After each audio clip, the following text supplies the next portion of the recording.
बोलो, बताओ तो नहीं।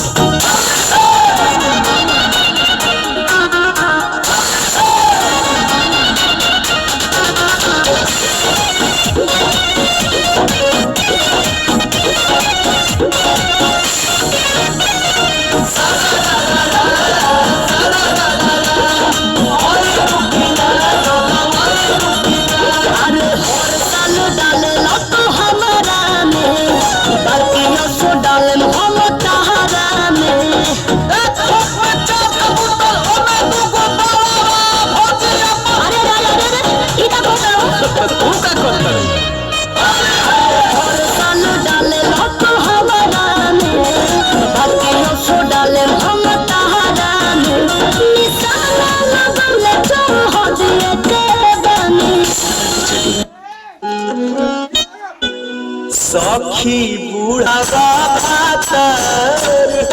रोज रोज से जिया के न से सखी बुढ़ावा भातर रोज रोज से जिया के न से सखी बुढ़ावा भातर रोज रोज से जिया के न से सखी बुढ़ावा